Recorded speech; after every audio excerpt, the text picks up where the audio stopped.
আমি অরুণাভ প্রধান। আপনারা দেখছেন YouTube channel team dream life. প্রত্যেকবারের মতো ওই কথাগুলো আবার খেয়াল করিয়ে দেবো, বুঝতেই পাচ্ছেন। সাবস্ক্রাইব, লাইক, কমেন্ট, শেয়ার এগুলো তো থাকছেই। তো আজকে একটা খুব ইন্টারেস্টিং টপিক আমরা আলোচনা করি, কারণ আমরা বহুবিধ টপিক তো আলোচনা করি, তার মধ্যে আজকে এটাও থাকুক। চীনা ভাষায় চ্যান, চ্যান কথাটার মানে কি? তো ওই চ্যান হিন্দিতেও অনেকে বলে চ্যান কি সাস লো বা এরকম। তো চ্যান কথাটা অরিজিনালি একটা চাইনিজ ভাষা, যেটা জাপানিতে হয়েছে জেন, ZEN বলে আমরা লিখতে পারি। তো এই জেন একটা বৌদ্ধ দর্শনের অংশ। এটার একটা খুব গভীর তাৎপর্য আছে। এই তাৎপর্যটা জানার জন্য আমরা dream life advisory CEO Subhrakanti দাসকে ডেকে নিচ্ছি। শুভ্র, ওয়েলকাম। একদম নমস্কার। জেন বলতে আমরা কি বুঝি, ছোট্ট করে একটু বুঝিয়ে বল। একদম একদম। আমরা অ্যাকচুয়ালি আমাদের কিভাবে আমরা লাইফে অ্যাচিভ করতে পারি তার উপরে এই যে জেন যে ফিলোসফির কথা বলছো, এটা অ্যাকচুয়ালি আমাদের চীন বা জাপানে যে এটা একটা ফিলোসফি, এবং সেটা যে এখন আমরা ভালো সবার কাছ থেকে শিখতে পারি। তো এই ফিলোসফিক্যাল কিছু গল্পের মাধ্যমে আমরা রিলেট করার চেষ্টা করবো আমাদের অডিয়েন্সকে, যে সেখান থেকে কি জিনিস তারা শিখে লাইফকে আরো বেশি প্রোগ্রেসিভ করতে পারে। তো এখানে একটা জেন মাস্টার, মানে যারা এই ধরনের মানে ফিলোসফিতে বিশ্বাস করতো এবং তার একজন মাস্টারই পেয়েছে এরকম একটা লোক, মানে তার আধ্যাত্মিক ভাবে, তার স্পিরিচুয়ালি অনেক আপলিফটেড, এবং সে মানুষকে তার বিভিন্ন ভাবে যা যা পরামর্শ দিত, তাকে জ্ঞানী মানুষ বলা যায়, বা তাকে তার পরিশীলিত সমস্ত ভাবনা থেকে সবাইকে সমৃদ্ধ করতো। তো এরকম একজন মানুষ সেই একটা গ্রামেতে এরকম পরিচিত একজন সাধু বলতে পারো, জেন মাস্টার যাকে বলতো, তার কাছে একটা ইয়ং ছেলে যখন তার কথা শোনে যে এই লোকটা যাকে যা বলে সেই লোকটাই তার লাইফে এটা হয়, এত পাওয়ারফুল লোক, তাহলে আমি দেখি আমার, তার মনের অনেক ইয়ে ছিল, কৌতূহল ছিল, জিজ্ঞাসা ছিল লাইফ সম্বন্ধে, সাকসেস সম্বন্ধে অনেক কিছু ছিল। তো সে একদিন সে চলে যায় তার কাছে, যে জেন মাস্টারের কাছে, গিয়ে তাকে বলে যে প্রভু আমাকে একটু বলুন যে আমি লাইফে সাকসেস পেতে চাই, ঠিক আছে, এবং আমি আমার যে লাইফে বলছি আমি তো এখন কম কম বয়সে আছি, এবং আমি খুব তাড়াতাড়ি একটা পেতে চাই। তো আমাকে বলুন যে আমি খুব যদি এটাকে প্রতি মেহনত করি এবং খুব এটার সাথে লাগন দিয়ে করি, তাহলে আমি কত তাড়াতাড়ি এই সাকসেসটা পেতে পারি, ঠিক আছে। তখন জেন মাস্টার খুব সুন্দর একটা উত্তর দিয়েছিল, বললো 10 বছর লাগবে।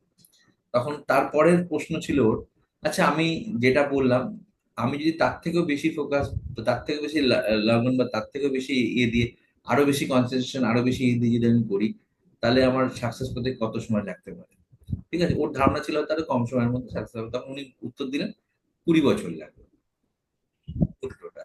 তখন বললো, মানে বুঝতে পারলো না, তখন বলছে আমি ঠিক আপনার উত্তরটা বুঝতে পারছি না। মানে ধরুন আমি যতটা আপনি বলছেন আমি তার থেকেও অনেকটাই বেশি, আরো বেশি ফোকাস, আরো বেশি কনসেন্ট্রেটেড, আরো বেশি ওটার প্রতি যত্নবান হয়ে যদি করি কাজটা, পুরোটাতে ওর মধ্যে উৎসর্গিত করে করি, তাহলে আমার কিরকম সময় লাগবে, ঠিক আছে। আবার তৃতীয় উত্তরটা মনে হলো 30 বছরের মতো লাগতে পারে, ঠিক আছে। বলো কি! তো ব্যাপারটা শুনে ও খুব হকচকিয়ে গেছে। ও বলছে যে বুঝতে পারিনি। ও বলছে যে কি বলছেন গুরুদেব, আপনার কাছে আমি এসেছি, আমি জানতাম আপনি ওয়াইজ লোক, আপনার কাছ থেকে আমি একটা ওয়াইজ ইয়ে পাবো, তো আপনি আমাকে যেটা বলছেন আমাকে একটা কনফিউজ করে দিচ্ছেন। তো আমাকে কাইন্ডলি একটুখানি বোঝাবেন যে আপনি কেন এইভাবে বলছেন কথাটা, বা আপনার এই এর পেছনে কি লজিক কি। তখন ও খুব সুন্দর একটা ভাবে রিপ্লাই দিয়েছিল। বলছে যে দেখো আমরা লাইফে যখন আমাদের কোনো খুব কনসেন্ট্রেটেড গোল যেটা থাকে সেখানে দিকে যখন ফোকাস হয়ে যায়, ঠিক আছে, আমাদের তো মানে দেখার চোখ বা দিব্য চোখ দুটো যদি চোখ হয়, একটা চোখ লক্ষ্যের দিকে, একটা চোখ পথের দিকে, তাহলে কিন্তু আমরা পুরোপুরি কিন্তু পথের দিকে নেই তাকি। তার ফলে কি হচ্ছে, আমার যেটা দিয়ে যাচ্ছি, আমার অন দ্য জার্নি কিন্তু আই এম নট ফোকাসড, ঠিক আছে, কারণ আমার মাথায় পড়ে রয়েছে কিন্তু ওই ডেস্টিনেশনটা, ঠিক আছে। তো যখনই আমি লাইফের কিছু অ্যাচিভের জন্য যদি ডেস্টিনেশনটা মাথায় রেখে যদি আমি শুধু এই করি, তাহলে কিন্তু আমি হাফ ফোকাসড হয়ে যাচ্ছি, যার ফলে কি হচ্ছে আমার জার্নিটাকে আমার কাছে বাধা আসছে, বিপত্তি আসছে, এবং আরো বেশি।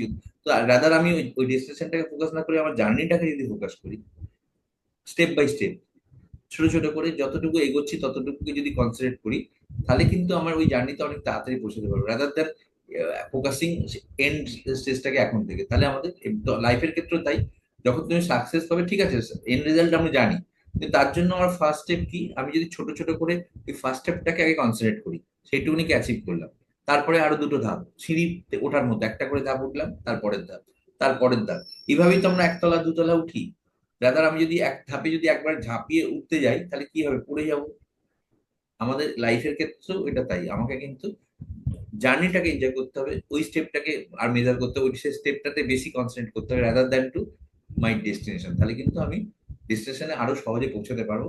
এবং আরেকটা জিনিস আছে, সেটা হচ্ছে যখনই আমরা ডেস্টিনেশন নিয়ে ভাবতে শুরু করবো না, তখনই কিন্তু আমার মনের মধ্যে অনেক ধরনের ভয়, দ্বিধা বা আরো কিছু, পারবো তো এই ধরনের অনেক জিনিস আমার মনের মধ্যে ইম্প্যাক্ট করতে শুরু করবে। এবং একটা যে ফেলিওর হওয়ার যে এটা, ওই একটা জায়গা আমাকে সবসময় পিছনের দিকে ঠেলার চেষ্টা করে, যে যদি না পারি এই প্রশ্নের জায়গাটা কিন্তু আমাকে, কিন্তু যদি আমি ওইটাতে সরেই যাই, আমি ওইটাতে যদি মাথায় না থাকে, ওটা তো এন্ড রেজাল্ট আছেই, কিন্তু আমি ফোকাস যে আমি যেটা করছি তাতে কি হবে, আমার ওই হারার ভয়টা থাকবে না, তাহলে কিন্তু অনেক বেশি সক্রিয়ভাবে আমি কাজটা করতে পারবো। তো এই গল্পটা শুনে আমার মনে হলো জেন মাস্টারের যে উপদেশ, সেটা সত্যি করে আমাদের লাইফে খুবই খুবই অ্যাপ্লিকেবল।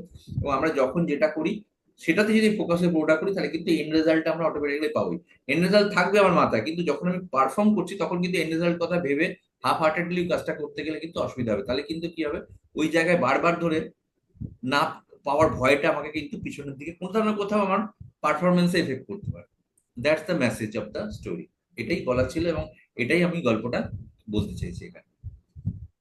দারুণ, দারুণ ইন্সপিরেশনের একটা গল্প। দেখো, একটা কথাতেই শেষ করা যায়। আমাদের গীতার একটা কথাকে না ভীষণ ভাবে ভুল ব্যাখ্যা করা হয়। সেটা বলা হয় ফলের আশা না করে কাজ করে যাও। এটা কখনো হয় না। আমরা ফলের একটা আশা নিয়ে পড়াশোনাও করি, চাকরিও করতে যাই, সংসারও করি, যা কাজকর্ম করি যে যার ফিল্ডে, একটা ফলের আশা থাকে। কিন্তু গীতার অ্যাকচুয়াল মানেটা হচ্ছে যে তুমি তোমার কর্মটা নিষ্ঠা সহকারে করো। ফলটা যেটা যখন যেভাবে আসার, সেগুলো অনেক আশপাশের অনেক ফ্যাক্টরের উপর নির্ভর করে। সেই জন্য ফলটা তার সময় মতো সেইভাবেই আসবে। কিন্তু তুমি ফোকাসটা ঠিক রাখো যে ফলটা ওটা থাকবে, কিন্তু নিজের কর্মটা নিষ্ঠা ভরে করো। তো এটা করলেই ঠিক মতো তুমি এগিয়ে যেতে পারবে, এবং একই সাথে টেনশনটাও হবে না যে কি হবে কি হবে। তো সেই জন্য এটা যেটা বললে আমাদের সবার কাছে একটা ইন্সপিরেশন হয়ে থাকুক, আপনাদের কাছেও থাকুক, আমাদের নিজেদের কাছেও থাকুক। সবাই মিলে এগিয়ে চলি এবং নিজেদের ফোকাসকে বজায় রেখে কর্মটা নিষ্ঠা ভরে করি। খুব শিগগিরই ফিরে আসছি এইরকমই তাৎপর্যপূর্ণ আরো কিছু ভিডিও নিয়ে। অবশ্যই থাকুন, ওটা করতে ভুলবেন না। ওটার দিকে ফোকাস রাখুন। সাবস্ক্রিপশন, লাইক, কমেন্ট, শেয়ার প্রয়োজনে। ঠিক আছে। নমস্কার। ওকে।